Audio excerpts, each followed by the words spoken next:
With the G7 nations meeting in Japan and preparing to discuss countering China's growing influence, President Xi is holding a summit of his own in China with Central Asian nations. This as his government is cracking down on U.S. companies doing business in China. Several raids taking place this month over so-called national security and espionage concerns of theirs. The Wall Street Journal reporting today that China's intelligence and state security chief is in charge of this crackdown. One raid on foreign consulting company Capvision was even televised on Chinese state TV. NBC Asia correspondent Janis Mackey Frayer joins us from Beijing. Janis, just what's prompting these raids? This seems like quite a turn against American investment, which is really important as China tries to raise its GDP, exactly. Exactly, and it's put foreign companies on edge here. Right. It's really put foreign companies on edge here, Andrea. And this latest raid with Capvision saw Chinese security agents swoop down on several offices of the business consulting firm. They deal in economic data, and this is now material that authorities here see as potentially sensitive with the expansion of anti-espionage laws. Staff were questioned. There's no word on whether people have been detained, but it sent a real chill.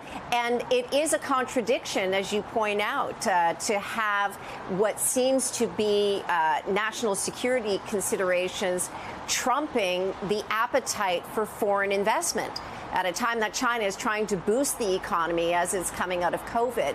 The biggest challenge and certainly the biggest risk for American companies doing business here is that there's just no clarity. There's no transparency around this campaign or the anti-espionage laws. I spoke earlier today with Michael Hart. He is the president of the American Chamber of Commerce here, AmCham China, and he says that the business community is rattled. What we understand is the companies that have been targeted were those that were doing due diligence for potential mergers and acquisitions or collecting data for companies trying to understand the economics around their business. So, again, if you can't collect information, how can you run and manage a business? Are the raids and these counter-espionage laws a precursor to China wanting to decouple with the U.S.? It's unclear to me what's really been driving the raids. We don't think China really wants to decouple. We think they probably want to de-risk. We think the Chinese understand that the cross-border business is critical for both economies. So I don't see the Chinese having a wide-scale decoupling. Andrea, officially, the Ministry of Foreign Affairs here commented on the Capvision raid, saying that it was, quote, a normal law enforcement act, and also mentioned safeguarding national security.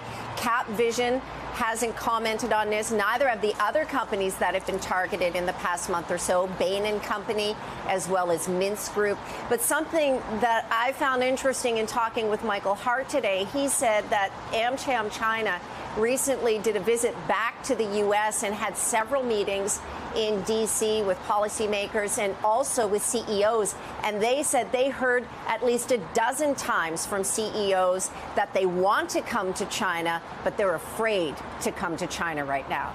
Andrea? Well, that's really an ominous note for American business and for China's economy, really, going forward.